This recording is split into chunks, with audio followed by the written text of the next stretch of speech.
Depuis la nuit des temps, le stade de martyrs de la Pentecôte a servi beaucoup de personnes. Plusieurs ministres des Sports bien sûr, qui sont passés, se sont servis de ces stades-là pour essayer un tout petit peu de se remplir un peu les poches.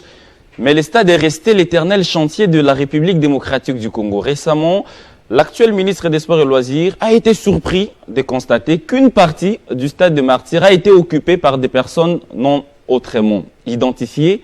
Comment expliquer qu'une portion du stade qui est bien sûr ou qui devait bien évidemment être contrôlée par le ministre des tutelles ne soit pas en tout cas concernée? On va essayer de revenir sur cette affaire qui fait débat, même si les uns parlent de la spoliation, les autres parlent plutôt de la location. Qui dit vrai? On en saura un peu plus, même s'il y a des vocabulaires depuis un temps qu'il faut élaguer. On va également parler de la Super Coupe du Congo qui est renvoyée à une date ultérieure. Est-ce que celle-ci aura bel et bien lieu? On en parle avec les invités qui vont nous rejoindre, j'allais dire tantôt. Mais entre-temps, Eddy Kankou Kadima est avec nous sur ce plateau. À vous, j'ai dit bonjour. À Eddy Kankou également qui est avec moi. Je lui dis bienvenue. Est-ce qu'il est en forme? Très en forme, Christian Bokaya Doucouré. On est là pour parler sport. On est là pour édifier ceux qui nous suivent à la maison. Merci beaucoup. Une invitation est une responsabilité. Et mes salutations à toutes les personnes qui nous suivent à la maison, qui aiment suivre cette grande messe, particulièrement à Papi Mambolé Okiza, qui ne sort jamais sans suivre cette émission. Alors, les journalistes ont été un tout petit peu secoués avec des débats autour des vocabulaires. Il y a ceux-là qui ont parlé de la location. Il y a d'autres qui pensent que les stades n'ont pas été spoliés. On aura certainement le temps d'en parler, mais je voudrais d'abord qu'on parle de la Super Coupe du Congo. Niver Club, encore moins Mazembe, les deux équipes n'ont manifesté l'envie, encore moins la volonté de disputer cette Super Coupe du Congo. Pourtant, elle s'est jouée il y a longtemps.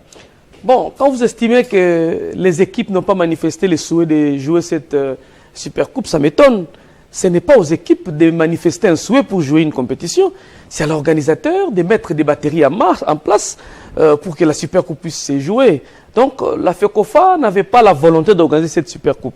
La date est venue de manière précipitée, les lieux n'étaient pas là, et c'est hier qu'on a pondu un communiqué dans la précipitation toujours pour dire que la Super Coupe ne va pas se jouer. L'organisateur n'a jamais programmé les matchs de la Super Coupe. Ne passons pas derrière les dos des équipes. Une équipe peut faire une déclaration. L'entraîneur de V-Club répondait à une question lors d'une interview d'un journaliste. Et ce n'était pas une conférence de presse ou une communication officielle de l'As Vita Club. C'était une interview après un match. Et dans le cheminement des questions, l'entraîneur a répondu. Et Mazembe aussi a fait un communiqué. Cela n'empêchait pas l'organisateur. Déjà que ça faisait plusieurs saisons que cette Super Coupe ne se jouait pas. À la fin de la Coupe du Congo, on n'a jamais annoncé la date de la Super Coupe. Et quand l'organisateur a sursauté, a vu qu'il y a quand même une manne financière derrière V-Club et Mazembe, et il a cherché comment organiser un match, alors que nul ne peut se prévaloir de ses propres turpitudes. L'organisateur voulait se greffer derrière les dires des équipes pour annuler le match, et jusqu'à l'heure où nous parlons, l'organisateur qui est la FECOFA n'a jamais programmer un match de la Super Coupe. Sauf une date du 17 qui a été donnée. Et cette date du 17, le 17 c'est aujourd'hui. Ouais. Et la FECOFA fait un communiqué pour annuler. Parce que les lieux où le match de la Super Coupe devrait se jouer n'a jamais été donné jusqu'à présent. Ah ben c'était bien sûr au Tanganyika, à Kalemi bien sûr. Parce que vous avez un terrain neutre. Vous avez les noms du terrain donné par la FECOFA? On avait envoyé la correspondance, semble-t-il, aux équipes concernées. Les équipes, moi je n'ai pas vu, je ne sais pas si le secrétaire des équipes ont reçu, mais avec la vitesse de la technologie aujourd'hui, un club puisse recevoir une notification de la fédération, que ça ne soit pas sur la toile, là je crois que ce n'est pas vrai. Mais pourquoi V-Club? Bon, c'est vrai que Mazembe a dit qu'il n'est pas... Bon, en fait, dans son calendrier, il n'y a que le match des interclubs qui est jusqu'ici programmé. Mais pourquoi les deux équipes n'ont pas manifesté l'envie, bien sûr, de disputer cette Super Coupe? Pourtant, ça allait donner un peu du tonus. Un avant-goût avant le démarrage de la saison 2024-2025. Aucune des deux équipes n'a pas voulu jouer la Super Coupe. Aucune des deux équipes.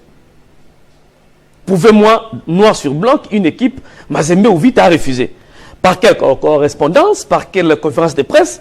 Ne prenez pas ce qui s'est dit dans une conférence de presse comme une position officielle de l'équipe. L'administration de Vita n'est pas gérée par son entraîneur. C'est un commentaire d'un technicien qui voyait son équipe évoluer pendant que son équipe était en train de faire la musculation. Il dit qu'il ne peut pas jouer. Mais ce n'était pas la position de l'administration du club. Quelle est la place de l'entraîneur? Et Mazembe n'a pas dit que je ne joue pas. Mazembe dit que ce n'est pas un match officiel. Merci beaucoup, Eddy. Ça ne signifie pas que Mazembe a refusé de jouer la Supercoupe. Merci. Donc il faut le plus grand regret, c'est parce que tout ceci se passe sous normalisation. C'est depuis 2021 que Sambi est à la FECOFA. Ça fait pratiquement 4 ans. Mais il faut mettre un peu la normalisation des côtés, c'est vrai. Mais c'est la normalisation. Un instant. Le CONOR a voulu que les choses redeviennent à la normale. Vous avez refusé. Bon, donc, les clubs ont refusé. Les clubs n'ont pas refusé. Je vous demande ici de me prouver que les clubs ont refusé de jouer. Merci beaucoup, donc cette histoire des normales arrive. Allez, pendant qu'il y a 3 saisons, 4 saisons, la Supercoupe ne s'est pas jouée. Ça, c'est la norme, c'est les désordres. Le temps de recevoir les retardataires. Alors, vous avez compris que nous avons commencé l'émission sans d'autres invités. C'est bien sûr avec... c'est pour le respect envers vous, chers téléspectateurs, qu'on avait bien sûr commencé. Les retardataires ont toujours tort. Simon Valdo-Yamba, à ma gauche, j'ai Deluise Coupa à ma droite. À vous, on dit aussi bienvenue. Est-ce que vous êtes en forme? Ah, c'est très compliqué et très complexe. Hein. J'aime bien garder... Être dedans, c'est parfois très compliqué. Trop de contraintes. Trop de contraintes. Nous sommes pratiquement dans les derniers virages. Donc, si je suis là, c'est vraiment par obligation, parce que c'est une invitation comme moi. C'est une responsabilité. C'est une responsabilité parce qu'il y a des gros soucis. Le corps semble avoir de gros soucis. Donc, bon, ça va. Dieu aidant, on est là. J'ai des Coupa peut-être, bon, il vient de se marier il n'y a pas longtemps, on le comprend un peu jusqu'à là. Est-ce que vous êtes en forme? La semaine a été un peu mouvementée, avec des débats autour de vocabulaire, tantôt spoliation, tantôt location, mais finalement nous sommes là pour parler. Est-ce que vous êtes en forme? Je vais bien, merci. Merci pour l'invitation. Encore toutes mes excuses aux téléspectateurs pour le retard. Ouais. Voilà, indépendamment de notre volonté, donc nous sommes là et très en forme, ouais. Merci. Un mot par rapport à la Supercoupe avant qu'on ne passe à la thématique principale. C'est une Supercoupe. Je pense que c'est le problème d'organisation, comme Eddy Kankou l'évoquait tout à l'heure. Je pense qu'à un moment donné, on ne peut pas programmer une compétition d'emblée comme ça. On se réveille un matin, on dit que voilà, la Supercoupe va se jouer. On devrait annoncer ça avant la fin de du championnat, de la saison. Mais toutes ces équipes qui jouaient, le championnat ne savaient pas qu'à la fin, il y aurait une Supercoupe. Parce que la dernière édition, Eddy Kankou parle de 4 ans, mais ça remonte à 8 ans. La dernière édition, c'était en 2016.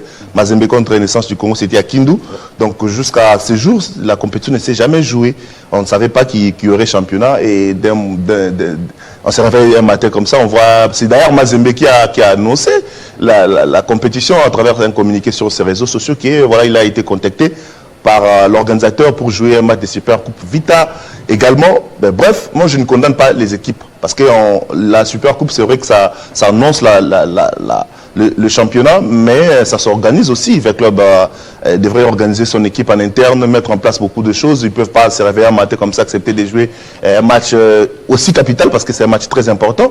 Et jouer un match aussi comme ça, parce que juste le CONOR a dit que le match devrait se jouer. Il y a le communiqué annoncé par Mazembe et parlait de la date du 7 qui est aujourd'hui. Ouais. Alors il n'y avait pas les lieux, il n'y avait rien. Donc bref, c'était un désordre. Moi je savais que ça allait pas se jouer parce qu'on ne peut pas annoncer un match comme ça. Et voilà, on est là. Le match ne s'est pas joué, ça ne me surprend pas. C'est les désordres, on doit tirer des conséquences. Est-ce une progression ou une régression quand on sait que généralement le champion du Congo, il est vainqueur de la Coupe, doivent s'affronter avant les débuts de la saison? Est-ce qu'on devrait dorloter les équipes ou bien les équipes devraient plutôt se conformer et s'attendre à cela? Se conformer à quoi? Qui dit s'apprêter pour discuter la Supercoupe? Est-ce qu'il y a une régression quand on est en pleine normalisation ou une progression? Nous sommes en train de régresser avec la normalisation. On n'avance pas. Ce n'est même pas la question. Même si vous posez cette question à n'importe qui ici en République démocratique du Congo, il vous dira que sous la normalisation, on est en train non seulement de marquer les pas, mais on est vraiment en train de progresser dans le sens contraire. Donc c'est ça malheureusement.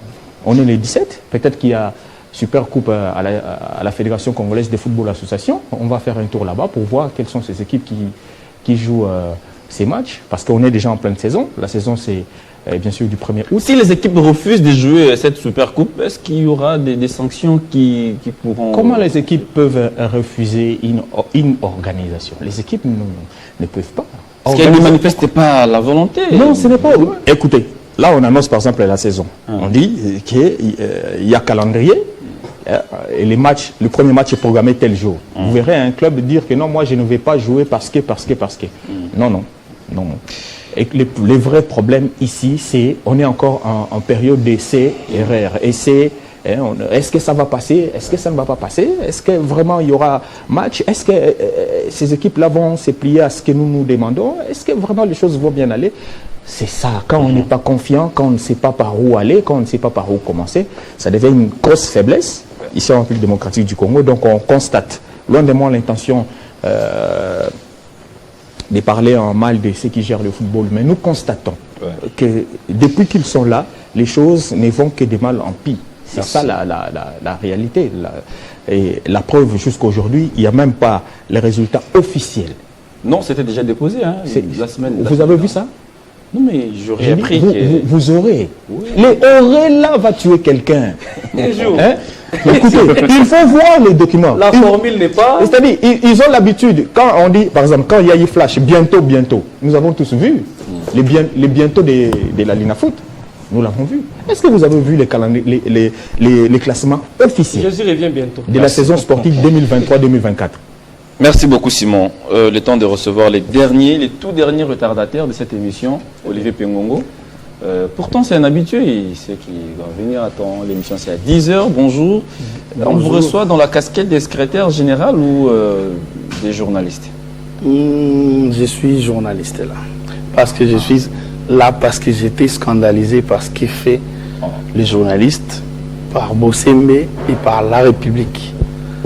Et donc je suis obligé de me réhabiller de ma peau.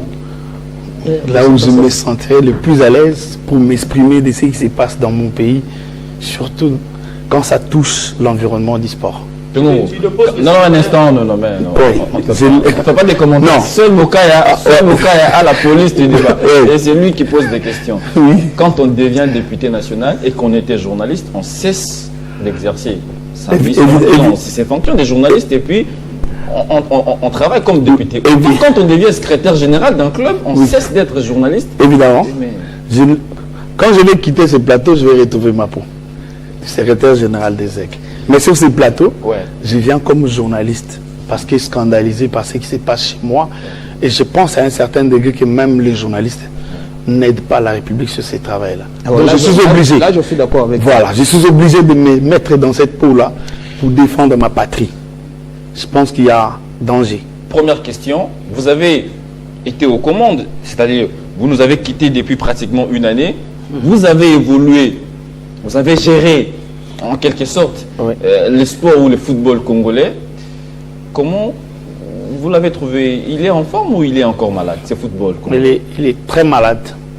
Il est très malade parce que ça va faire 7 ans qu'on est dans une formule expérimentale. Et dans cette expérimentale, et c'est chaque année qu'il faut changer des choses. Nous ne sommes pas capables de respecter au cours d'une saison les règlements d'une compétition. Et ça montre qu'il n'y a pas de sérieux.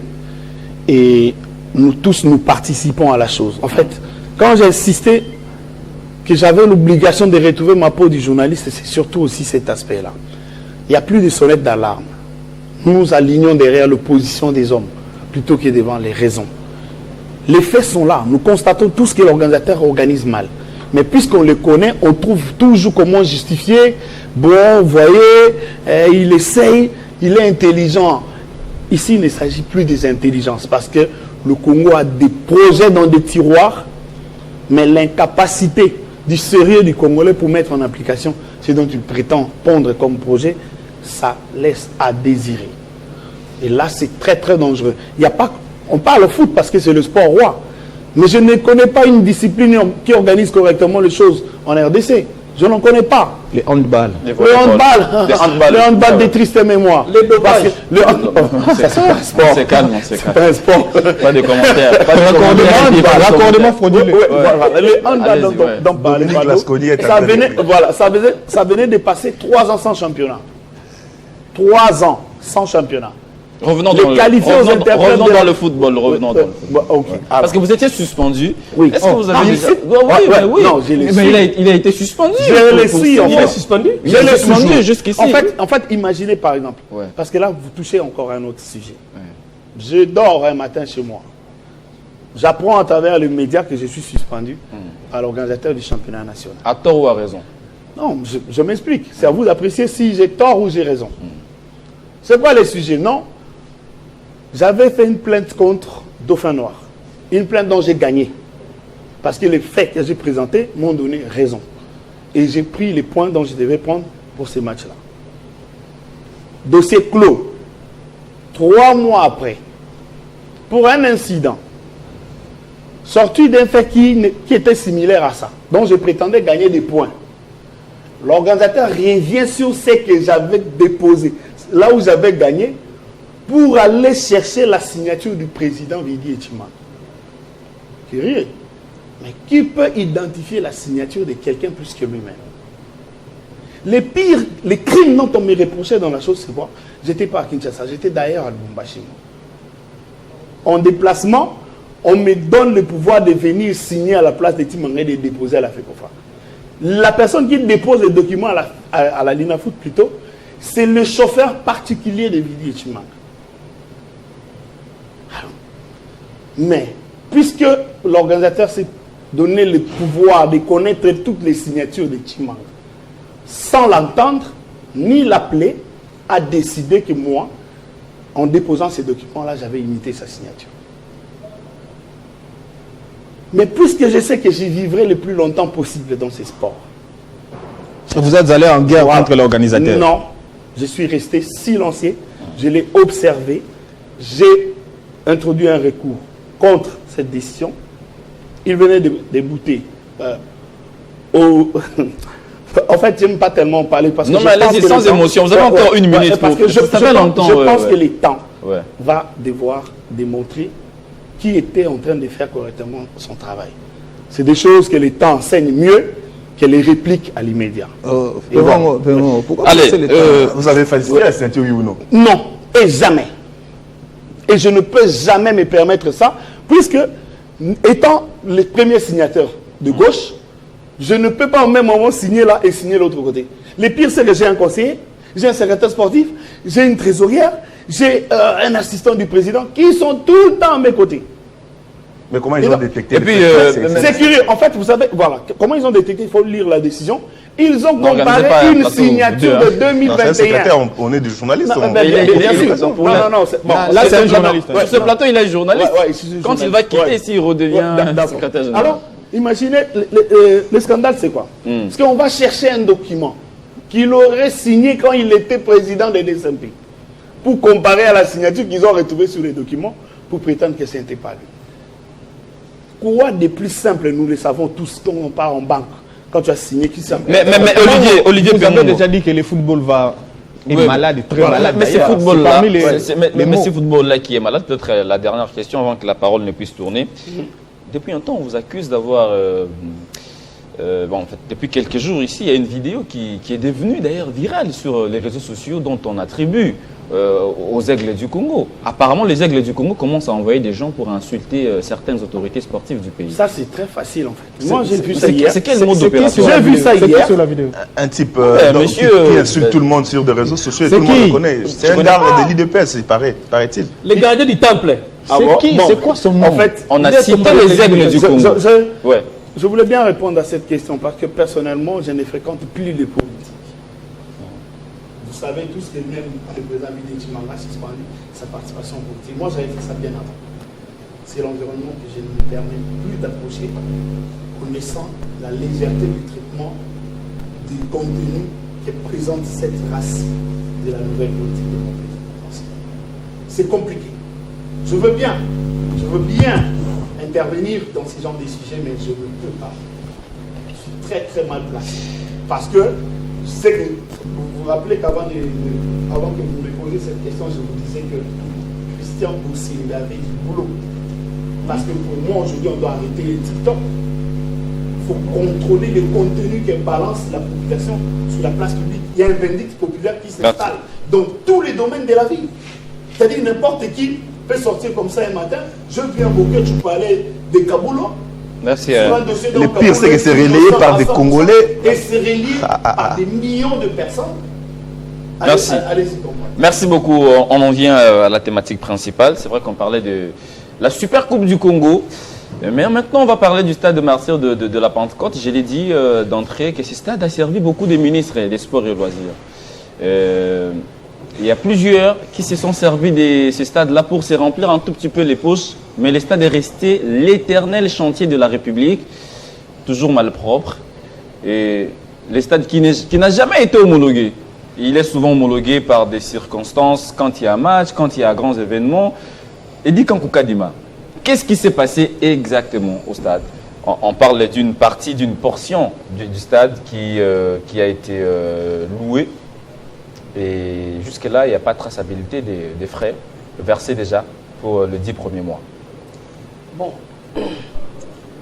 Merci de la question. Le problème, c'est les frais. Le problème, c'est la spoliation, c'est la vente. On est tous dans la confusion. Ou la location. On est tous dans la confusion. J'ai vu le ministre des Sports qui devait nous informer, lui aussi, dans une vidéo, poser la question aux gens qui travaillaient là. Eh, oh, il y a un invité. Donc, jusqu'à présent, il n'y a aucune information officielle. Nous ne savons pas s'il s'agit de la vente, de la spoliation, de la location. Mais ce que je sais, que le stade des martyrs est en droit de faire louer un espace. Et en droit de faire, parce qu'il y a des locataires aussi à l'intérieur. Et le stade des martyrs a sa clôture. Et l'espace qui reste, on peut mettre ça en location. Et déjà, s'il existe un contrat signé entre un bailleur et un locataire, c'est-à-dire, et que la structure est reconnue dans ses droits d'avoir des locataires, parce qu'il a déjà des locataires. Donc ce n'est pas un péché. Ça, c'est la première partie. La deuxième partie, maintenant, les ministres des Sports s'insurgent contre quoi? C'est quoi le vrai problème? Est-ce qu'il faut encadrer? Il ne faut pas encadrer parce que si vous suivez les réseaux sociaux, j'ai vu des médias relayer que Bateki partit à stade. Et des médias relayer ça, Bateki partit à stade. J'ai vu des journalistes qu'on considère dans ces pays, dans un domaine, écrire un prédécesseur du ministre a vendu une partie du stade. Alors que c'est faux. On n'a jamais vendu. Et il y a un contrat. Dans ce contrat, on voit que la dernière partie, la feuille du contrat, on ne voit pas les débits. Et on ne sait pas. Quelles sont les clauses du contrat? Maintenant, je suis du côté du ministre des Sports. Le ministre des Sports vient constater, vous l'avez dit à l'introduction, que les ministres constatent, comme nous tous, qu'une partie du stade est soit spoliée, soit vendue, soit louée, soit. Alors que c'est auprès du ministre que nous devions avoir toutes les informations. Les dossiers datent de l'époque de Chembo. Quand vous l'avez passé, lui c'est le troisième ministre. Non, le deuxième qui arrive sur le 3 dans ce dossier. Est-ce qu'il a eu le temps d'appeler ses prédécesseurs? Est-ce qu'il a eu le temps d'envoyer ses conseillers? Parce que moi, ministre, je constate qu'il y a une responsabilité sous ma tutelle, et soit pollué, soit... Mais j'envoie mes conseillers, allez-y voir. Et surtout la chance que Boudimbo a, son conseiller en infrastructure actuelle a travaillé avec Mbayo, avec Chembo, et non avec Kaboulou. Il pouvait mieux se ressourcer auprès de ses conseillers, au lieu de descendre sur le terrain, de faire un show, d'appeler ceux qui travaillent, dire Ezani. Jusqu'à présent, ouais. En tout cas, la suite des événements vont nous dire, à moins ceux qui ont plus enquêté. Ouais. Il y a des événements. S'il y a un compte chez BGFI, sûrement ça doit être un compte du gestionnaire du stade des Martyrs. On en parlera. On suppose. On en parlera. On suppose. J'ai des muscles pas. C'est vrai qu'il faut... le stade des Martyrs doit vivre, parce qu'il y a des gens qui travaillent. Faire louer le stade ne sera pas nouveau. Construire un hôtel 5 étoiles, l'idée ne serait pas mauvaise. L'idée, elle est géniale, puisqu'il faut rendre cet espace-là quand même viable. Construire un supermarché, oui. Ailleurs, quand on voyage, on voit aussi des stades, on voit des grands restaurants au stade où les gens viennent acheter à manger, c'est bien, mais une station-service, c'est peut-être ce qui dérange les Congolais. Oui, je pense que c'est ce qui dérange les Congolais, mais il y a eu des informations dans cette affaire, malheureusement, puisque l'information est tombée d'abord entre les mains de nos confrères qui font la politique, qui ne connaissent pas les contours dans le sport, dans le monde sportif. Déjà au stade des Martyrs, ils doivent apprendre qu'il y a beaucoup de locataires. Il y a une dizaine de locataires qui sont là. Une vingtaine d'ailleurs de locataires qui sont là. Il y a même des églises. Donc, Des chaînes de télévision. voilà. Donc c'est permis à ce que des locaux qui sont là qui soient mis en location pour permettre à ces stades de générer des fonds pour l'entretien notamment. Donc ça veut dire qu'un particulier peut venir louer comme tout le monde. Donc ça, ce n'est pas un problème du tout. Le problème, c'est la manière de présenter l'information. Moi, je pense qu'on a mal présenté l'information. Nous, on est malheureusement tombé dans le piège, tout le monde. Le Congolais est devenu un peu, je ne sais pas, il réagit à chaud à tout ce qu'on lui dit. On te dit que quelque chose est comme ça. Sur les réseaux sociaux, ça parle et tout le monde traite l'information, les pages relais. Donc, ça va tellement vite qu'on ne prend même pas le temps de vérifier, d'enquêter sur certaines informations. Cette affaire, moi, je ne pense pas que ça serait été un scandale comme on le présente aujourd'hui. C'est juste un problème qu'on devrait parler. D'abord, en tant qu'homme d'État, il y a des ministres, ce sont des représentants de l'État congolais. En tant qu'homme d'État, le ministre Boudi, moi je déplore peut-être sa communication, peut-être il n'avait pas fait. Mais allons-y longtemps, vous gardez la main. C'est vrai que ça ne devrait pas être un scandale, c'est vrai, mais pourquoi l'avoir tenu secret depuis tout ce temps? Il fallait qu'on nous dise, il y a ceci, il y aura cela. Parce que l'actuel, quand il arrive, lors de la remise et reprise, on suppose que parmi les dossiers en fait, laissés par les prédécesseurs de l'actuel ministre, il y aurait aussi ces dossiers sur la table. Mais comment l'actuel vient de découvrir mais le fait seulement de voir une partie des contrats mis sur des réseaux sociaux rapidement, ça veut dire qu'il n'y avait rien à cacher. Donc ça veut dire qu'il y avait un contrat quelque part. Ils n'avaient pas encore enquêté avant de se poser des questions. Donc, il aurait dû revenir en arrière, poser des vraies questions auprès des personnes habilitées, savoir avoir les bonnes informations avant de passer dans le média, malheureusement. Donc, il y avait un contrat signé dûment entre deux parties. Ça veut dire qu'il y a un contrat qui existe. Et on a mal présenté la chose. Le problème, c'est qu'on pense que c'est là où une clause de contrat stipule que les contrats devraient rester confidentiels. Cette clause de confidentialité existe partout dans tout le contrat. Il y a toujours cette clause de contrat, même entre joueur et manager. Donc ça ne peut pas être mis sur la place publique. C'est un contrat. Donc ça devrait être entre les deux parties. Donc le fait d'écrire cela, moi je ne pense pas que ce soit un problème. La manière de présenter cette situation, c'est là où ça dérange. Et surtout le fait vraiment de dire qu'il y aura une station-service, c'est là où je condamne. Ouais. Je pense qu'il y a une station-service dans l'enceinte du stade. Un danger permanent. Voilà, dans l'enceinte du stade de Marty, connaissant. En tout cas, ce n'est pas la catastrophe du monde entier. Parce qu'en France, j'ai vu, c'est un stade de Toulouse. Il y a une station-service juste là, dans l'enceinte. Seulement qu'au Congo, connaissant le civisme congolais, la mentalité, c'est quand même un danger. Moi, je pense que c'est peut-être un danger de faire louer pour une station-service. Mais les hôtels et autres, je pense que ce n'est pas un problème aussi grave que ça. Seulement, ils ont très mal présenté la chose. Le ministre s'adressait à la population, devant la caméra, bien sûr, à la population. Toutouni Batouboui, personne ne savait. Tout ça. Mais un ministre ne peut pas faire ça, malheureusement. Mais pourquoi Pengomou est contre l'érection d'une station-service dans l'enceinte du stade de Marseille? Non, personnellement, ça ne me dérange pas. Comment ça? Je pense à mon humble avis qu'on peut avoir ça là, à cet endroit-là. C'est à 300 mètres du terrain. C'est très loin. Il faut évaluer cette distance-là. Il faut regarder. C'est très loin. S'il vous plaît, comparez d'ailleurs même le positionnement de ces stations, de cette station-là, et celui qui est aux côtés du stade Tata Raphaël. Juste en face de l'arène. Mais ça, c'est un mauvais exemple. D'ailleurs, il y a une station juste en face de l'arène. Entre Palais du Peuple et le stade de Marseille Arena, il y a une station pour Non, c'est même au stade Tata Raphaël. Au stade Tata Raphaël, il y a une station là. C'est qui existe depuis 15 ans. Mais dites-moi. Et dites-moi, s'il vous plaît. On connaît tous ce qu'il y a eu comme désordre dans ces stades-là. Il y a eu de morts, plus de 15 morts au terrain. Mais ce n'est jamais sorti jusqu'au niveau des stations. Ce n'est pas un scandale. Déjà que quand on sait qu'à cet endroit, il y aura des centaines de véhicules qui viendront, ce n'est pas mauvais de s'approvisionner à quelques mètres de là. Les soucis, c'est justement ce que disait Gédéluise. Comment les autorités peuvent sortir sur la place publique et crier au scandale? Déjà, on a lu le contrat. Quand il dit qu'on ne connaît pas, on a lu le contrat. Les fameux contrats qu'on a balancés sur la place publique, il n'y a rien de scandalé dedans. C'est 15 ans de location, donc 10 mois anticipatifs de loyer. Où est le scandale? Et les 10 mois en question, je pense même que c'est déjà terminé. Le prochain paiement serait peut-être entre ses mains. De nouveaux locataires. Oui. Parce que, attendez, mais voilà, c'est déjà dit, les 10 mois là même dont on présente là, c'est déjà consommé. Et il n'a pas, ne nous demandez pas de demander à ceux qui ont géré il y a 10 mois de se justifier sur la rue. Il y a eu un rapport qu'ils ont pondu à leur époque quand ils ont géré. On ne va pas rentrer il y a 10 mois pour aller vérifier qu'est-ce qu'ils ont fait avec cet argent. Non. Dans ces cas, faisons-le de tous les ministères et de tous ceux qui ont géré avant ceux qui gèrent maintenant. Les scandales, c'est la manière dont les choses se sont présentées.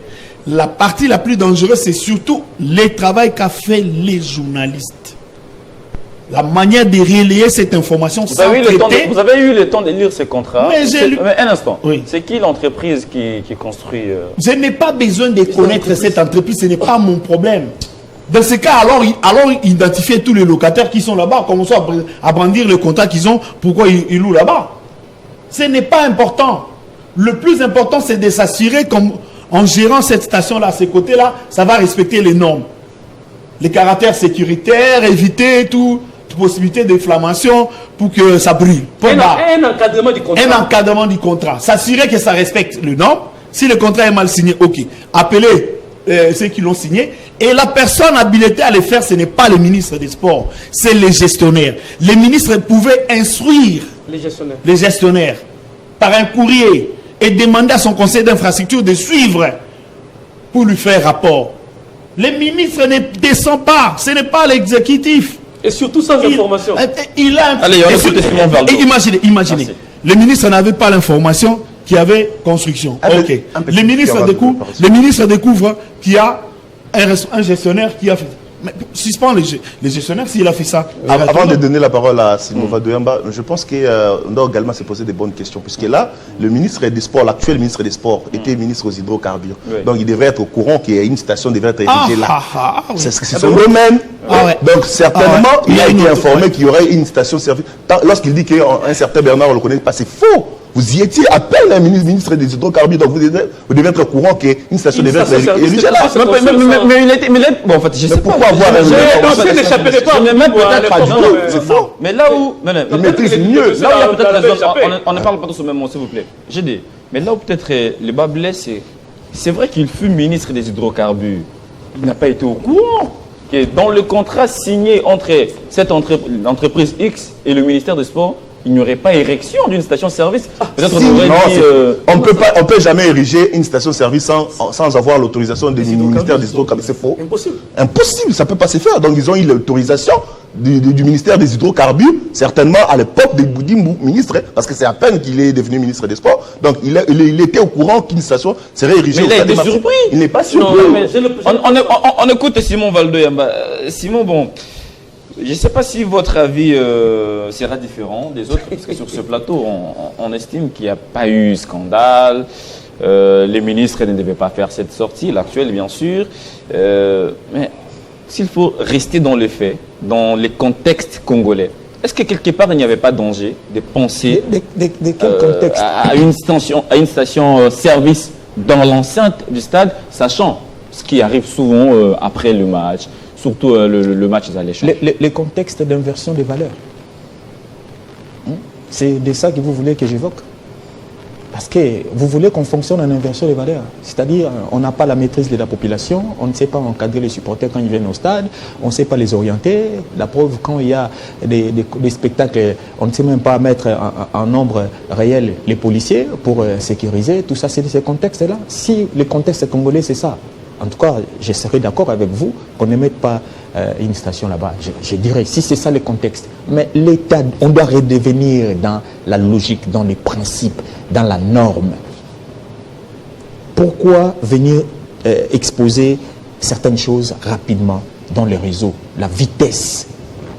C'est ça aussi. On veut réveiller quoi? Qu'est-ce qui se cache derrière? Parce qu'aujourd'hui, les gens... Parce que bientôt, il y aura un match, RDC-Guinée. Et ces stades-là devraient être homologués. Il faut. Voilà. Ça n'a rien à voir avec l'homologation. Même les locataires, on va aller homologuer. Les palais omnisports. Voilà la question à Simon Valdo. Moi, je plains mon pays. C'est-à-dire, l'avènement, je serais en train de rejoindre Olivier quand il dit... en plus que c'est un stade omnisport. Monsieur Bossembe a beaucoup à faire dans la régulation des médias, notamment les réseaux sociaux et consorts. Vous verrez, nous ne regardons plus les télés, nous sommes tous dans les téléphones, nous sommes en train de chercher qu'est-ce qui se passe depuis cette sortie jusqu'à aujourd'hui. Pourquoi il ne se passe rien dans notre temps? Parce que les événements, on sait, il y a des choses qui devaient en principe s'en suivre. Pourquoi il n'y a rien? Est-ce que... Maintenant, on est peut-être en train d'apprécier... Moi, je n'aimerais pas qu'on nous amène là où, quand on devient député, quand on devient ministre, il ne faut pas suivre les youtubeurs. Il faut vraiment éviter de mettre de la matière dans le réseau. Moi, j'aurais aimé, par exemple, que l'actuel ministre puisse, une fois tombé sur les dossiers, qu'il puisse s'imprégner de certaines réalités. Parce que là, il nous a exposé le fait qu'il n'a pas connaissance, qu'il n'a pas eu connaissance du contenu de cette affaire, et il expose à travers les médias, il est dit. Mais qui pose des questions? Non. Parce que si Chembo est en faux pour avoir, bien sûr, mis en place cette histoire-là, ça peut se passer entre eux. Et qu'à la fin, qu'on sache qu'il a été en faux, voici ce qui lui est reproché, voici. Mais là, maintenant, nous sommes dans les spectateurs, nous sommes en train de voir qu'est-ce qui se passe, tel que nous sommes là, c'est ce qui va se suivre. Personne. Parce qu'on est allé trop vite. Et aujourd'hui, comme on a l'habitude de dire dans les réseaux, la guerre des adorateurs, il y a maintenant positionnement. On dit, celui-là, il doit dire ça parce qu'on veut seulement nuire. Il y en a même qui vont jusqu'à chercher Kaboulo dans cette histoire. Il y en a qui pensent, ils disent, non, mais lui aussi, il a géré pendant cette période, certainement, il a perçu. Moi, à la cité, les gens disent que c'est Kaboulo qui a vendu les stades. Nous autres, nous sommes interpellés. On lui dit, il y a quoi? Quel rapport il y a avec le stade et moi? Non, mais minute. Donc, nous aussi, nous, on est collés à ça. Mais non, n'empêche qu'on se pose quand même des questions. C'est vrai que le contrat a été signé sous Chembo, mais après Chembo, il y a eu Kaboulo. Pourquoi Kaboulo n'a pas dénoncé? Pourquoi? Si, il n'y a rien à dire. Kaboulo, bon, admettons, Kaboulo a vu la chose. Il a apprécié. Il a vu que c'est dans le bon. Pourquoi vous voulez qu'on vienne mettre tout sur la place publique? Les tribunaux sont faits pour quoi? Si les gens sont en faux, amenez-les là-bas. Vous voulez que tout... Maintenant, désormais, les médias se substituent en tribunal pour juger les gens? Non. Arrêtez ça. Voilà pourquoi j'ai dit nous sommes dans une société d'inversion des valeurs. Nous pensons que tout doit se traiter dans les médias. Nous pensons que tout doit se traiter dans les réseaux sociaux. Ce n'est pas ça. Redevenons dans la normale, dans la norme, dans la chose, dans la logique. Et nous attendons des conclusions. S'il y a des fautifs dans cette histoire, en tout cas, montrez-le, qu'on ne cache personne. Qu'on nous dise, il lui est reproché ça, il va aller là-bas. On écoute d'abord le ministre Boudimou.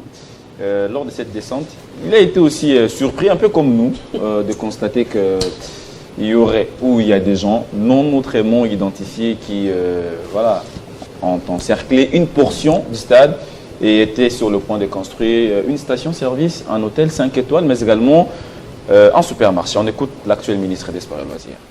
Le constat c'est vraiment amer. La première chose, c'est qu'on a laissé le temps. On a discuté avec l'AG du stade pour qu'il puisse voir avec ses équipes qui sont ces gens-là qui ont clôturé au sein du stade des Martyrs. Qu'est-ce qu'ils veulent faire? Parce qu'on parle de construire des hôtels, des choses comme ça. Qui sont ces gens? On n'arrive pas à les identifier. Il a contacté pratiquement tout le monde. On ne lui donne aucun soubassement. Donc c'est comme si c'était des personnes invisibles qui viennent construire au sein du stade des Martyrs. On a vu par rapport à ce qui se fait aussi à l'extérieur. Là, c'est la clôture du stade. Et là, on ose construire une station d'essence. On a cherché le propriétaire de cet endroit, on nous parle d'un certain Bernard, qui est inconnu du bataillon. On essaie de voir qu'est-ce qu'ils ont comme soubassement. Est-ce qu'ils ont des autorisations du ministère de l'Urbanisme ou du ministère des Hydrocarbures? Niet. On demande à l'ingénieur qui est quelque part là, on lui pose la question, il ne connaît pas son employeur, c'est lui qui le paye. Il ne le connaît pas, mais ils sont en train de mettre en place une station. Nani propriétaire, Siko? Non, je ne connais pas. Oui, habité. Mais Nani responsable, il y a des travaux. Je suis l'ingénieur. Vous êtes ingénieur, mais oui, propriétaire. Il y a des travaux qui ont commencé et ça va continuer. On va le faire étape par étape. On n'est pas non plus trop bouger le trésor public. Donc on le fait étape par étape. On va remplir les conditions demandées par la CAF et la... Nous, apparemment, vous n'êtes pas d'accord avec cette histoire. Je ne suis pas d'accord avec les journalistes qui se permettent de diffuser ces contenus professionnels. Dans la mission du journaliste, c'est aussi celui d'éduquer. Et dans l'éducation, quand tu es convaincu que ces contenus, c'est de la pourriture, tu ne les donnes pas à la population. Il s'agit des excellences. Mais là, l'excellence a péché. Et quand l'excellence pêche... C'est lui qui a mis ça sur la place publique. Je veux bien. C'est une erreur. Il a commis une grosse bourde en mettant un tel contenu sur la place publique. Au point même de se prévaloir du pouvoir d'arrêter quelqu'un. Un tel contenu, je pense que professionnel... Arrêter les travaux. Imaginez, non seulement faire arrêter les travaux, mais il voudrait qu'on arrête la personne qui était là. Voilà. Imaginez, un tel contenu, sachant que c'est une excellence, déjà nous, les journalistes, il faut proscrire de tels contenus. Il faut empêcher à la population d'accéder aux microbes, au contenu sale comme ça. Parce que, comme conséquence, interprétation, et la cité a pensé qu'il avait raison. Alors que nous tous connaissons les règles et le fonctionnement de notre société désévolue. Mais un instant, comment vous estimez qu'il n'a pas raison alors qu'il n'a... Mais s'il n'a pas été au courant ok, je vais bien. Non, mais la parole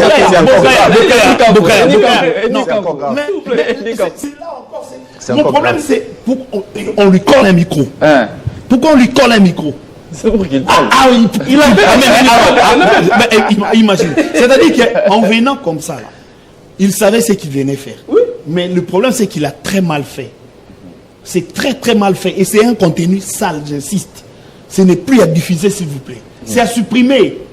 Et enseigner à la population que ce qu'il a balancé là, c'était pas important. C'est comme si un chef se déshabille. Entre-temps, les travaux devront continuer au stade. Mais ce n'est pas, il n'a pas le pouvoir. Il n'a pas le pouvoir. C'est pas lui. Ce n'est pas lui Moutamba. Ce n'est pas lui Moutamba. Quand j'analyse cette vidéo, je vois, c'est comme s'il y avait une mauvaise intention derrière.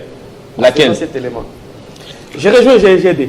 En tant que ministre des hydrocarbures, il doit forcément avoir connaissance du dossier. Soit il a été roulé, il veut se rattraper. Soit il a été roulé, il veut se rattraper. Il a été roulé aux hydrocarbures. Aux hydrocarbures, il a accès sur le programme dans le ministère des Sports. Soit. De deux, le ministre dit lui-même, dans la vidéo que nous venons de suivre, j'ai instruit le gestionnaire du stade. Donc, il a instruit le gestionnaire. Le gestionnaire n'a pas identifié les personnes. C'est-à-dire, dans l'autonomie des fonctionnements de gestion, le gestionnaire du stade a un contrat, mais ne sait pas identifier les personnes. Subitement, le ministre quitte son bureau sans identification, venir constater, comme tout le monde. Avec les caméras. Avec les caméras. Pendant que le ministre a des services et des conseillers. Et il a j'ai dit, la bénédiction de Boudimou, c'est d'avoir Dixon Yala. Et qui est aussi aux infrastructures, qui pouvaient facilement mieux identifier les dossiers. S'il y avait flou, si dans la remise et reprise, ce contrat ne figurait pas dans les dossiers, ils peuvent appeler. Ils peuvent appeler Chembo ou encore Kabulo. Si les deux ne donnaient pas, mais il y a des services qui attribuent l'autorisation pour commencer les travaux. Oui. Qui a autorisé le début de travaux? Il ne devait pas quitter son bureau pour venir constater, mais appeler ses collègues pour dire il y a des travaux qui s'exécutent, est-ce que vous êtes au courant, oui ou non? Il suffit d'une correspondance à ses collègues, il a toutes les informations. Ça, et quand il sort, quand il sort de son bureau, sans conseiller, sans un conseiller de son bureau, il ne va pas dire trois mots. Il est venu, il est venu sans un conseiller, on avance, monsieur. mais il est venu avec les gestions. Au lieu de poser les questions à son gestionnaire, il est son gestionnaire, il a posé la question aux maçons, aux ingénieurs. Ça, c'était chaud. On a les contrats. Très mauvais chaud. Très nocif. C'était des 15 ans. On avait avancé les 10 premiers mois. Cet argent a servi à quoi? Bon, d'après les informations, moi je n'ai pas enquêté sur l'affaire. En tout cas, il y a eu des confrères qui ont enquêté, entre autres Africa News, notre aîné Achille Kadima. Il nous apprend qu'on aurait retrouvé 144 000 $ payés en 2 tranches dans un compte privé quelque part. Mais le compte en question, d'après mes sources, je me suis renseigné ça et là, le compte en question devrait être attribué à la gestion du stade. Donc ça veut dire que l'argent du particulier payé pour ces constructions, c'est l'argent, ça a été versé dans un compte. Ces comptes-là devraient être ces comptes attribués. L'argent existe jusqu'aujourd'hui. Ça existe jusqu'aujourd'hui. Donc intact. Intact, oui, c'est intact. Donc ça veut dire que depuis que Condé a signé le contrat, ils ont viré l'argent. L'argent existe jusqu'à présent. Donc ça veut dire que l'argent-là devrait être attribué à la gestion du stade de Marseille, parce que c'est l'argent qui devrait revenir à la gestion du stade de Marseille. Voilà. Ici, il y a des gens qui sont incriminés. Il faut qu'on le Bien sûr, dise. là où je suis en train de déplorer, c'est le fait de faire le populisme sur des réseaux sociaux. Les Congolais veulent réagir à tout, surtout critiquer. Donc lorsque vous avez une vérité... Critiquer négativement. Voilà, vous voulez dire une vérité, on va vous dire, ah, Ali Mbongo. Ils ne veulent pas entendre la bonne vérité, ils veulent seulement qu'on crucifie les gens, on dit que Maintenant, donc, messieurs, c'est tout ce qu'on veut. ouais, merci Gédéon. Alors que l'argent existe jusqu'à présent, ça aujourd'hui, ouais. devrait servir à entretenir entre 144 autres. 000 C'est ce que rapporte Africa News. Merci. Maintenant, on se pose des bonnes questions. C'est vrai que l'idée, au départ, n'est pas mauvaise. Ce qu'on voudrait que, je l'ai même dit, on voudrait que cet espace soit viable, comme on le voit sous d'autres essieux. Quand vous êtes dans un stade de foot, vous vous sentez vraiment en confort. Mais chez nous, malgré tout ce qu'on parle, les montants qu'on dit ici, le stade est malpropre. Il y a eu beaucoup de ministres. Le stade est resté l'éternel chantier. Quelque part, ces ministres n'ont pas servi aussi ces stades, quelque part. Je parlais d'inversion des valeurs. Ouais. La norme, nous ne voulons plus la norme. Nous aimons le désordre. Et tout ce qui nous sommes aujourd'hui nourris par les réseaux sociaux, les TikTok, les WhatsApp, qu'il y a scandale ou qui a volé millions, qui a fait ci, qui a fait ça. Voilà pourquoi nous avons ramené dans cette dynamique-là, nous avons trouvé un événement pour secouer la toile. Et cet événement-là, je pense que ça a eu gain de cause. Quand Gédéon évoque le fait qu'il y aurait 144 000 logés dans un compte appartenant à privé. Je vais d'abord répondre à votre question. Vous avez vu la saga des gestionnaires des stades des Martyrs? Ouais. Avant le départ des messieurs Kaboulou. Ils ont commencé par avec l'affaire Fali Poupa. Vous avez vu la saga? Oui. La saga des gestionnaires. Vous pensez que ces gens-là, on peut leur attribuer la gestion des 144 000 $ pour utiliser pour les stades des Martyrs, pour entretenir? Vous pensez vraiment? Avec tout ce que nous avons vécu tous ici? Moi, quand il me dit ça, ça me rassure encore. Parce que quand il y a l'argent est casé quelque part, nous devons trouver des hommes dignes et des hommes capables de pouvoir prendre en charge, bien sûr, les stades des Martyrs pour les rendre salubres. Parce que aujourd'hui, les gens sont dans... On cherche l'argent. L'argent, il y en a. Si les gens ne sont pas d'accord par rapport à ce qui a été fait, tout ça, écoute, monsieur, arrêtez les travaux, reprenez votre argent, laissez cette histoire calmement. Parce que si aujourd'hui, on évoquait seulement le fait que cet argent n'existait pas, il faut remonter la filière. Voilà. Remonter la filière pour dire... C'est que l'argent existe encore. Mais oui, c'est ce que j'ai déjà dit. C'est ce que l'Africa nous a dit. C'est ce que l'Africa nous rapporte. C'est ce qui a calmé un tout petit peu la tempête. Voilà pourquoi je dis pourquoi il y a accalmie. S'il s'agissait, donc la question est donc quelque part, il n'y a pas eu intention de bouffer l'argent. Et de vendre cet argent existe depuis 2021. Je dis bien, quelque part, qu'on se le dise. Moi, j'apprends des choses ici sur le plateau. C'est par déduction que je suis en train de tirer mes conclusions en disant que je vois qu'il n'y a pas eu intention. Si et seulement si cet argent-là existerait dans ces comptes-là, donc il n'y a pas eu intention de nuire ou intention de détourner l'argent. Il semblerait aux Zolobanesque. Moi, ce que je veux, il faut que nous, journalistes, puissions fournir un gros effort de quitter les sensationnels. Merci beaucoup. Quand on tombe sur une information, faisons un effort. Parlons de notre secteur. Moi, parfois, ça m'écoeure. Je suis écœuré. Maintenant, là, vous êtes... en fait, on vous reçoit comme journaliste. Vous êtes journaliste sportif. Oui. Notre stade, notre stade de Martyrs, papa, il y a des concerts au stade, souvent des plans et des plans. Ces musiciens qui viennent jouer au stade, ou en fait organiser leurs concerts, donnent souvent de l'argent. Ils payent avant de jouer. Combien d'argent? Ça, on ne sait pas. Le montant souvent n'est pas dévoilé. Mais ça nous fait mal de voir que ce stade est dans cet état piteux. Quelque part, ça devrait aussi nous interpeller. Pourquoi toujours le stade de Martyrs? Parce que le stade de Martyrs est trop grand pour des gestionnaires qui n'ont pas une idée précise de ce qu'ils viennent faire. Je crois qu'il faut concourir pour prendre la gestion de ces stades. Il faut privatiser. Il faut privatiser cette infrastructure. C'est difficile à gérer par les politiques. Même l'État a créé des entreprises pour gérer des secteurs dont on place des responsables avec mandat. Je pense que ces stades-là méritent plutôt une telle transformation. Parce que les individus qu'on amène viennent souvent pour répondre aux besoins des maîtres qu'il a installés. Exact. Et ça, c'est compliqué.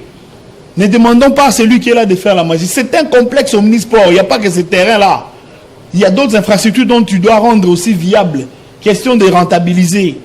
Et le cadre ne peut être bien géré que si celui qui gère doit générer impérativement des intérêts. Ce n'est qu'en ce moment-là, quand ça sera propre, qu'il va assainir les environnements, que les salles là, ça va retrouver les salles de fête comme autrefois quand Théo Binamou gérait, dont on venait louer pour faire les mariages. Et donc, Parlons voilà. de Théo, ça c'est des exemples. Mais voilà. Il y a eu des exemples. Il y a eu des célébrations des mariages Dans ces stades. au stade des Et mariages. puis c'était propre à l'époque. C'était propre. Et donc, C'est un problème d'homme. C'est un problème d'homme. Maintenant, puisque ça dérange et que l'État a toujours tendance l'autorité des tutelles a toujours tendance à placer quelqu'un qui va contrôler, la meilleure des solutions, c'est de privatiser. L'État doit prendre ses responsabilités. Le président de la République qui s'investit pour nettoyer cette infrastructure avant de venir régulièrement quand il y a des matchs, doit prendre cette question au sérieux. Surtout qu'il y aura Déjà, Kinshasa Arena qui va être... voilà. Déjà, il y a des morts. Déjà, bientôt, l'âge de la CAF arrive ici. Mais une infrastructure viable à la hauteur de l'image d'un sous-continent, on n'en a pas. C'est très sale. Tout le monde le reconnaît. Mais après les reconnaissances, nous ne tirons pas de conclusions. Déjà, la loi sportive prévoyait que la gestion des infrastructures sportives soit gérée par une régie. Mais cette régie-là, je pense que ça vaut la peine qu'elle soit mise en place maintenant. Pourquoi on n'avance pas dans ça? Et quand on compte le nombre de morts après des cérémonies et que l'on ne tire pas les raisons, je pense qu'un jour il faudrait qu'il y ait 80 000 personnes. Et voilà parce que les 15, les 20, les 50 sont déjà morts. Et voilà la crainte. Ce stade a déjà coûté la vie. Oui. Voilà la crainte. D'autres compatriotes, ils se disent déjà que dans ce stade-là, nous comptons régulièrement des morts. Pourquoi Les morts ne disent plus rien. Vous savez, Dans notre pays, les morts ne disent plus rien. vous savez, Amos Mbayo, Curieusement, Amos Mbayo, ministre des Sports, avec Emmanuel Kandé, quand ils ont fini un projet de tentative de sécuriser comment les accès avec les tourniquets et tout ça, à peine il est viré, on a effacé cette rubrique-là des réformes du stade. Ceux qui sont arrivés ont amené un autre projet qui a quasi écarté les panneaux dont on avait vu au début là. Non, en fait, tout le monde est savant. Vous savez, quand on construit une maison, si vous changez d'architecte, celui qui arrive va vous dire que celui qui est à poser aussi tel problème. Ça, c'est un conflit de pensée ou de concepts. Mais la République a besoin de privatiser ce type d'infrastructure. Comme ça, là, ça va nous éviter de étranger. Ça va nous. Mais à Christian aussi, mais pardon, je dois insister sur la. Non, vous allez revenir sur ça. Ah, d'accord, ok. Peut-être, on aura 3 minutes pour voilà, un peu de divers. D'accord. Mais évoquons un autre aspect. Ce stade-là, c'est notre stade, ça devrait plus nous préoccuper, nous sportifs. Depuis un temps, il y a eu, on ne sait pas, cette saga, on l'a vu, hein, c'est pas, autour de ce stade-là, c'est pas aujourd'hui. Les entreprises de télécommunications, il y a souvent de l'argent. On ne peut pas nous dire que dans ce stade-là, il n'y a pas d'argent. Il y a souvent de l'argent. Mais cet argent sert à quoi exactement? Justement parce que c'est géré par l'État congolais et c'est pourquoi on ne voit jamais l'argent. Il suffit juste d'aller voir tous les bâtiments, ou presque, qui sont gérés par l'État. Il y a toujours des problèmes, c'est mal entretenu parce qu'on sait que c'est l'État. Bref, regardez les stades Tata Raphaël, par exemple. Donc l'État aujourd'hui est le synonyme de la malpropreté de la mégestion. C'est un constat qu'on fait, en tout cas, c'est un constat. Il suffit de faire le tour dans toutes les maisons communales, toutes les maisons communales ici, vous allez voir, il n'y a même pas certains, il n'y a même pas des ordinateurs. En tout cas, c'est parce que c'est la gestion de l'État. On dit que l'État est au somba. Pour que les gens qui sont sur place, qui font de l'argent, poussent même. Donc il faut maintenant inverser les valeurs comme disait Simon Valdo. Regardez les stades Tata Raphaël, depuis qu'on a érigé ces supermarchés et la station, vous voyez comment c'est devenu très propre. Parce que c'est un privé qui gère son entreprise, qui met de la propriété. C'est vraiment propre. En tout cas, si vous passez là où il y a un supermarché juste à côté de Tata Raphaël. Il suffit juste de donner la responsabilité, la gestion de ces stades aux privés. Les privés viendront, en tout cas, avec l'idée d'investir, parce que ce serait un investissement. Merci. Et lorsque vous investissez, vous ne voudrez pas que votre entreprise soit dans de mauvaises conditions. Je pense que les stades des martyrs, comme il y aura bientôt la CAN Handball qui va se jouer là. C'est confirmé? Oui, en tout cas, j'ai entendu dire qu'il y a. Parce que tantôt, le basket, c'est les éliminatoires. Donc, ça veut dire que ce stade de martyrs-là va encore acquérir beaucoup de monde. Il y aura encore des activités qui vont se faire autour de ces stades-là. Et si ce n'est pas bien géré, en tout cas, nous allons encore revivre des catastrophes parce que là, l'État congolais avec ses gestionnaires, les ministères des Sports, chaque ministre vient avec ses gestionnaires. C'est compliqué. Simon Valdoyamba, on termine déjà l'émission. C'est vrai qu'on a parlé de ces stades. Ces stades-là n'ont jamais manqué de l'argent. Il y a toujours de l'argent. Mais pourquoi nous rajouter encore des contrats et des contrats alors que les peu qui entraient là, on ne savait pas les gérer? Pour terminer. Non, l'argent, on en a toujours besoin. Ok. On a toujours besoin. Si vous avez 100 aujourd'hui, si je dis, bon, vous avez $100, je peux vous donner 200? Vous n'allez pas dire non. Non, avec plaisir. Eh bien oui, parce que vous n'allez quand même pas... Les gens doivent aller en progression. Quelqu'un qui touchait $10, 5 ans plus tard, il touche toujours $10 alors que ses charges ont varié. Ce n'est pas du tout normal. Je vais évoquer les passages du volcan au ministère des Sports. C'est qui les volcans? Les ministres Nyango, Iziama, Mouchengula. Oui, parce qu'il a fait bouger les lignes, notamment avec les contrats publicitaires et consorts, même en termes d'argent. Ouais. Il y a eu un peu... Quand on parle de la... Évidemment, c'est de lui qu'on a connu les montants que ça devait payer et qu'est-ce que les gestionnaires devaient en faire. Aujourd'hui, c'est devenu un chasse gardée. Sous son règne, il a bousculé beaucoup de personnes. Voilà. Même, ça me rappelle encore à l'époque, les Amos Mbayo, qui étaient ces... J'ai bien dit volcan. J'ai dit volcan. Donc, volcan, vous avez la chaleur. Les vrais problèmes dans tout ça, c'est... Il faut qu'on nous dise, vous et moi ne savons même pas, les stades des martyrs rentabilisent quoi comme argent chaque mois. Les panneaux publicitaires là, ça donne quoi? C'est chasse gardée. On me dit non, parce que là où il y a l'argent, on ne veut pas. Mais quand de tels problèmes sortent, c'est là où nous tous, on dit, ben non, il y a eu tel argent, nous apprenons les 144 000 balles dans une banque qui date de plus de 2 ans, nous apprenons des choses. Non. Mais il y a tentative de détourner. Mais excusez, vous allez continuer, vous avez encore 30 secondes.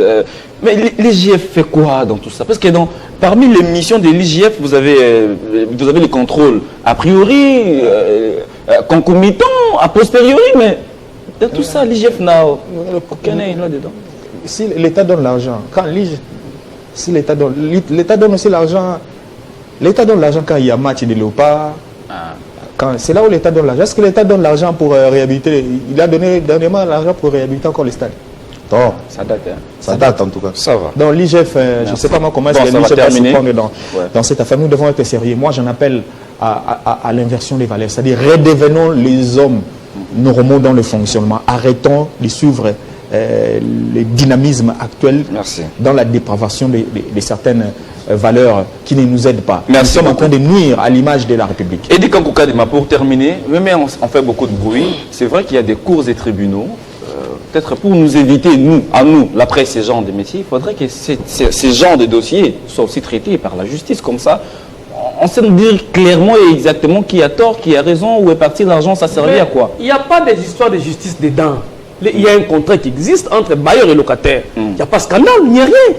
Et d'ailleurs, il faut remercier Chembo à l'époque qui a laissé une entrée au stade des martyrs. Pourquoi vous voulez appeler le tribunal là où il n'y a pas question de faire éviter le tribunal? Il n'y a rien, il y a un contrat qui existe. Et l'argent aussi est là. Après le nombre des années, cette infrastructure va revenir au stade des martyrs.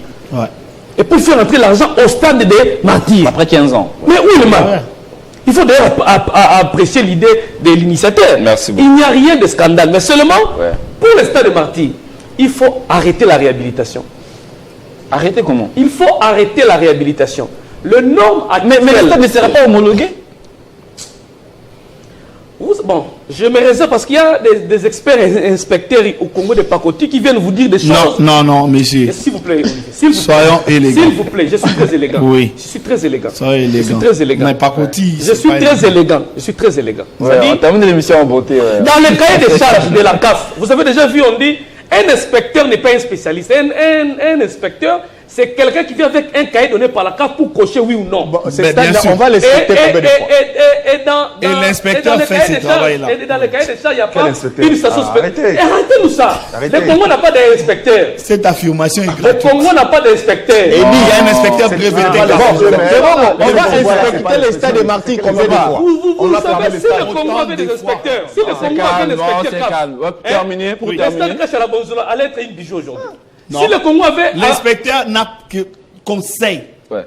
C'est Il n'a l'inspecteur pas le qui pouvoir dit- d'agir, c'est le ni rapport rien. de Vous l'inspecteur n'écoutez qui pas fait- aussi ses conseils. qui autorise Merci. l'ouverture de la L'émission, l'émission, Vous savez non, que dans ces pays, l'émission, il y a que deux personnes formées merci pour beaucoup, ça. Eddie. C'est innocent qui Eddie. dit Emmanuel Mais Khan. voilà, On a que deux personnes. La République est en train de sombrer. On n'a pas de solution. Vous nous Mais évoquez je des vous noms de gens informe qui que n'ont pas- c'est des Pengongo. Laissez-nous ça, s'il vous Merci, plaît. merci Pengongo, merci Eddie. Laissez-nous ça. Mais Pengongo, pour terminer, aujourd'hui vous êtes, Comme ça, toi, tu nous as vous êtes beaucoup Redéfinir gâté. secrétaire Vous êtes beaucoup gâté un peu aujourd'hui. Vous aviez apparemment un message à adresser au président du CESAC. C'était quoi le message exactement? Le président du CESAC reste un journaliste qui a bien fait son travail, qui s'assurait qu'il ne pouvait balancer que des contenus potables pour sa population. Il a le pouvoir aujourd'hui de parler avec les pétentiques pour que l'on coupe cette histoire de TikTok en attendant sa réglementation et les capacités de filtrage des contenus. Partout ailleurs, c'est ce qui se passe. En quoi les TikTok vous Il y a empêchent que- de développer les En sports, quoi les TikTok football? nous empêchent? Je vous informe, je ne nous informe pas, nous le savons tous, qu'au sortir de cette émission, quelqu'un peut apprendre quelque chose, il prend son micro, il s'installe en journaliste. Puis il y a- Le youtubeur, le tiktoker. Ouais. Des millions de gens vont se connecter pour le suivre et il va raconter des bêtises sur la vie des responsables. Les responsables sont salis Merci. à cause de cette histoire. Merci. Et même la rue dont tu nous parlais ici, d'une vidéo quelconque, c'est pareil. Tout ça, c'est parce qu'on les a laissé l'espace d'expression, des contenus sales Le contre la message est passé. République. Entre-temps, préparez-vous à la reprise, au démarrage de la Nous reprise. sommes presque prêts, je pense, à Préparez-vous mon humble déjà. avis. Nous N'allez pas en travaillons, dire nous contre sommes... l'organisateur. Jamais, jamais de la vie. Ben, il est suspendu, Nous, ouais. nous n'irons. Mais évidemment, je respecte la procédure. J'étais suspendu, j'étais pas sanctionné. signer, mais- Je suis. Merci beaucoup. Comment, s'il vous plaît? Tu ne peux pas... L'émission a été terminée. Je peux signer comme secrétaire général. Nous n'avons pas, nous n'avons pas que le foot. Hein. Ah, ça va. Tu peux signer sur un Voilà, c'est des fois, demain on a match. Mais même le handball là-bas, ça ne Tu va peux pas. signer, mais on te suspend aussi chez un handball. Hein. Par contre, par qui? Ok, alors dans ces cas, c'est bien. Merci beaucoup à Kadi Mouelo, Alina, merci. je signe dans la Merci presse. beaucoup à Olivier C'est Pengongo, pas merci Alina. beaucoup à Gédélus Koupa, merci Eddie Kakoukadima, merci Simon Valdo Yamba. Merci également à vous. On a essayé de réfléchir à haute voix sur les questions qui touchent notre secteur, le sport. Chez nous, c'est pas les chiens à bois, la caravane passe. On espère que très prochainement, les choses vont changer. Merci d'avoir été avec nous. Je l'ai dit, à la prise des sons, des Descensois, Kadi Mouelo était à la régie finale, Yves était derrière toutes les caméras et Eric, voilà, accompagné d'Eric. On se retrouve la semaine prochaine avec le même plaisir. D'ici là, portez-vous bien et bon week-end sur Télé 50.